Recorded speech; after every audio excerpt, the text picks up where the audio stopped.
15 minute भाई, क्यों? मुसलमान का लीडर है ना, कद बढ़ गया। अब मोदी जी से इतना नज़दीकी बढ़ गई है तो वक्फ बोर्ड का कानून ही कैंसिल करवा देते। ऑल पार्टी डेलीगेशन था वो, कैमरा में कुछ बाहर कुछ, मेरी बात को समझिए। राणा रंजीत सिंह का टिकट, अरे भाई, राणा रंजीत सिंह भी पहले मेरे जनस्वराज में ही जुड़े हुए थे। क्लियर कर देता कि मुस्लिम को 40 टिकट देंगे। वैसी हिसाब से कोई ये लेना देना के कारण से आप बॉम्बे हार गए ना, आपके 2 बड़े कद्दावर नेता हारे ना।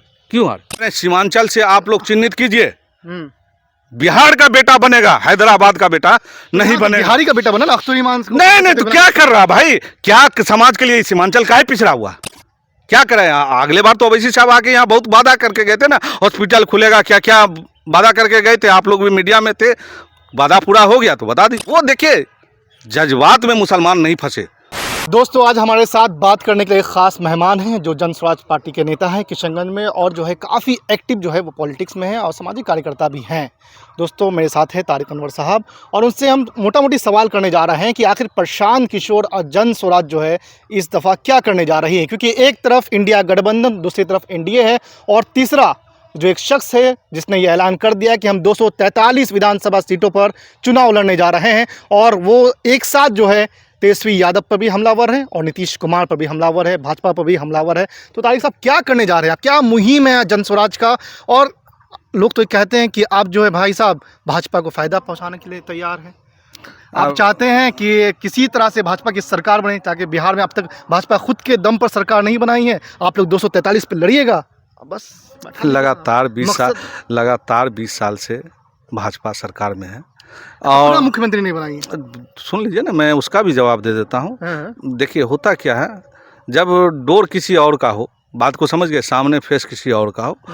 कांग्रेस बिहार में लालू के हाथ बिहार को सौंप के चला गया, जिसको मुसलमान ने भर भर के वोट दिया।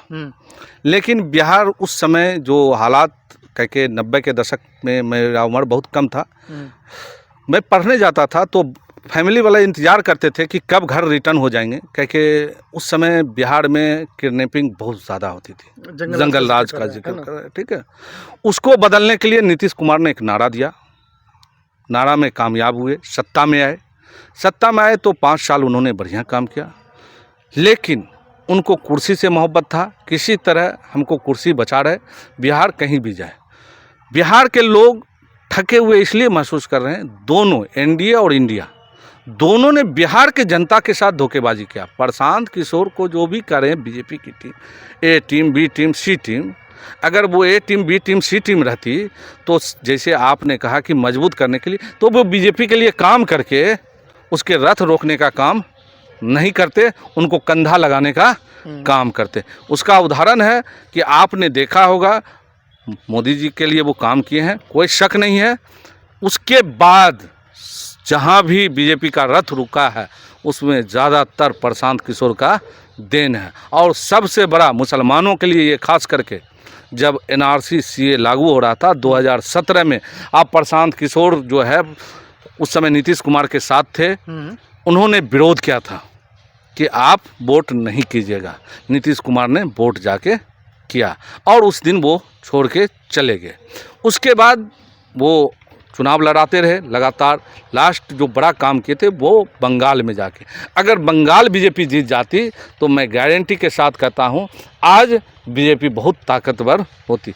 वहाँ भी उनका रथ रोकने का काम उन्होंने ही किया। अब रह गया कि बिहार के लिए वो क्या करने जा रहे हैं, तो उनका घर बिहार है और हर बिहारी चाहेगा कि बाहर जाके हम गाली शब्द ना बने।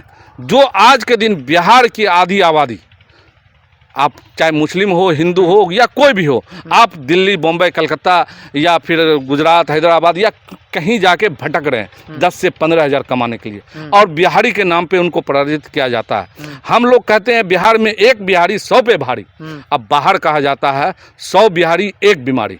मैं बीमार हूँ, मेहनती मैं, महल मनाऊँ मैं और गाली भी मैं सुनूँ, वो बिहार में अब नहीं चलने वाला है। लगातार एनडीए बिहार की जनता को मूर्ख बना के 20 साल से नीतीश कुमार राज कर रहा है। उसके रथ रोकने के लिए अगर जनस्वराज प्रयास कर रहा है, सही लोग सही सोच के साथ सामूहिक प्रयास, तो इसमें क्या दिक्कत है? कैसे लोग शक नहीं करेंगे? आपके इसमें तो ज़्यादातर लोग जो है वो भाजपा से ही जुड़े हुए हैं, भाजपा छोड़ के सब आ रहे हैं। नहीं, भाजपा से छोड़ के नहीं आ रहे हैं। बहुत से लोग को मन था बिहार में कुछ करने का, लेकिन विकल्प नहीं था। अब जो अच्छे लोग हैं, चाहे तो आरजेडी के साथ जाएंगे, तो आरजेडी के साथ बहुत से लोग कंफर्ट महसूस नहीं करते हैं, जो बड़े कास्ट के लोग। क्यों नहीं करते? इसलिए नहीं करते हैं कि उनकी लठैती चलती है। बात को समझ गए, उनका अपना एक रोल है, उनको बिहार के विकास से कोई मतलब नहीं है, सिर्फ जातिवाद उन्माद फैला के वोट लेना। तो वही जो मान लीजिए हम वोटर हैं, हम तो कहीं ना कहीं सुरक्षित अपने आप को महसूस करने का कोशिश करेंगे। तो एक हिंदू तबका था, उनके पास कोई विकल्प नहीं था, तो भाजपा या जदयू में था, और एक हिंदू तबका आरजेडी में था। लेकिन मुसलमान का क्या, मुसलमान तो 15 साल लालू को वोट नहीं दिया, अभी परंपरागत वोट करता है। तो मुसलमान को क्या मिला, और आज भी तेजस्वी क्या दे रहा है? आप आज उनके इंटरव्यू में देखिए, एक मुसलमान को बैठाने की उनकी औकात नहीं है ना। बड़े लीडर अब्दुल बारी सिद्दीकी साहब है। नहीं, क्या है, क्या करते हैं, कितने मुसलमान पे अत्याचार होते हैं, कितने जगह खड़े होते हैं। बात है आप थे, है नहीं, क्या कि आप कहीं है नहीं, आप चुनाव हार चुके हैं। दूसरे को मौका क्यों नहीं देते हैं? जिनके घर में पैसा होगा, क्या राजीव भाई चुनाव नहीं लड़ना चाहते हैं? बहुत से हमारे दोस्त हैं, चुनाव नहीं लड़ सकते हैं। गरीब का बेटा, मुसलमान का बेटा चुनाव नहीं लड़ेगा। 5 से 10 परिवार जो है बिहार में, वही आरजेडी को सपोर्ट करता, और उनका टिकट पहले से ही कन्फर्म कर दिया जाता है। मुसलमानों के जिक्र तो ओवैसी साहब भी करते हैं बिहार आकर, और आपने देखा कि इस दफ़ा भी 18-19 जो विधायक हैं, उसमें से 5 तो जितने का काम एमआईएम से ही हुआ था और अदर पार्टी से नहीं हुआ था, लेकिन बाद में तोड़ दिया गया, वो अलग सी बात है। लेकिन मुसलमानों की जो बात होती है, चाहे लिंचिंग की बात हो या फिर जो भी बात हो, देश भर में ओवैसी साहब एक आवाज़ है, और बिहार में भी अख्तर ईमान साहब आवाज़ उठाते हैं। आप एक वीडियो हमको दिखा दीजिएगा, मैं उनको भेज दूंगा। लगातार मुसलमान पे बिहार में कुछ ना कुछ हमला होते रहता है। वहाँ जाके उनके घर पे जाके कुछ ऐसी बात, माइक पे आप इस तरह का भाषा बोलते हैं। छपड़ा गए थे अख्तर ईमान साहब। मैं बता रहा हूँ ना, वो सुन लीजिए ना। आप इंटरव्यू में ऐसा बात बोलते हैं जिससे एनडीए को डायरेक्ट फ़ायदा होता है। एक जो तबका जो आपके साथ खड़ा भी होना चाहता है, लेकिन दोनों की भाषा आप एक वीडियो ने, मैं लगातार वीडियो उनका भेज दूंगा, ओवैसी साहब का, ओवैसी साहब का भी और इनका भी। अरे भाई, उनका भाई क्या बोला था 15 मिनट, भाई क्यों? आप पूरे मुसलमान का लीडर हैं, आप बैठने का काम मत कीजिए। तारिक भाई, ऑपरेशन सिंदूर के बाद जिस तरह से ओवैसी साहब का कद बढ़ा है, जिस तरह से वो हिंदुस्तान के अंदर रह के जिस तरह से पाकिस्तान को बैक फुट पे ले गया, क्या नहीं बोला। और बैरून मुल्क जाकर भी उन्होंने पाकिस्तान को जो है धो दिया, समझिए एकदम धो दिया, साफ कर दिया। उसके बावजूद आप ये इल्ज़ाम लगा रहे कि हैदराबाद वही था, मतलब वो चीज़ तो मैं उसका उदाहरण दे रहा हूँ। जब इतना कद बढ़ गया, अब मोदी जी से इतना नज़दीकी बढ़ गई है, तो वक्फ बोर्ड का कानून ही कैंसिल करवा देते। आप क्या कहना चाह रहे हैं? ऑल पार्टी डेलीगेशन था वो। नहीं, मैं जो बोलना चाह रहा हूँ, देखिए कैमरा में कुछ, बाहर कुछ, मेरी बात को समझिए। शिवहर में राणा रंजीत सिंह का टिकट, अरे भाई, राणा रंजीत सिंह भी पहले मेरे जनस्वराज में ही जुड़े हुए थे, और जनस्वराज से जुड़ के ही वो एआईएम में आए, क्योंकि यहाँ वो चाह रहे थे बाहुबली की तरह हम हावी हों। तो जनस्वराज किसी का पर्सनल नहीं है, यहाँ समानता की बात हो रही है, हिस्सेदारी की बात। आज कौन आदमी पहले से क्लियर कर देता कि मुस्लिम को 40 टिकट देंगे? आपको 40 टिकट दे रहा, देने जा रहे हैं। हाँ, 100%। 40 सीट फाइनल कर चुके हैं, और ये घोषणा एक बार नहीं, बार बार वो कर चुके हैं प्रशांत किशोर अपने मुंह से। वो हर न्यूज़ में आप खोज सकते हैं। अति पिछड़ा जो सबसे बड़ी आबादी है, 70 सीट उसको देने की बात कर रहे हैं। तो हर जाति की हिस्सेदारी देने की बात कर रहे हैं। बिहार के उन लोगों के साथ खड़ा होना चाह रहे हैं जिसको टिकट कोई नहीं देता था। हमारा ओवैसी साहब से कोई ये लेना देना। अभी आप इसी के कारण से आप बॉम्बे हार गए ना, आपके 2 बड़े कद्दावर नेता हारे ना। क्यों हारे?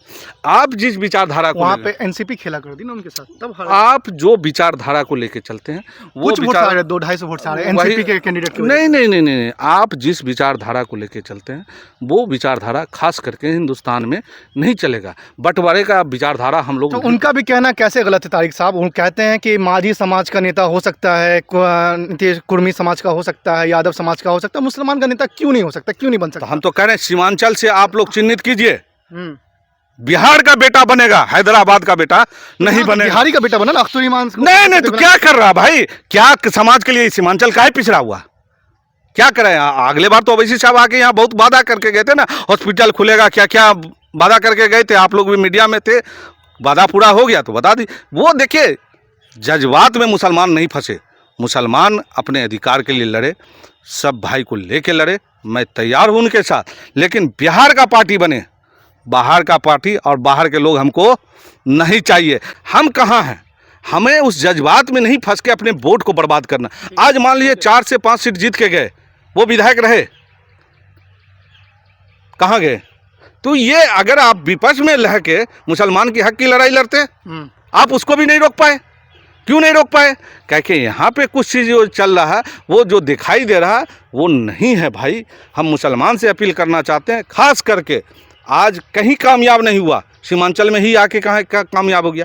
मुसलमान की आबादी बंगाल में जब भी जाके चुनाव लड़े, यूपी में भी जाके चुनाव लड़े, कहीं उनको समर्थन नहीं मिला। लेकिन सीमांचल के लोग इतने मतलब मायूस लोग हैं, वो जज्बात में आ जाते हैं।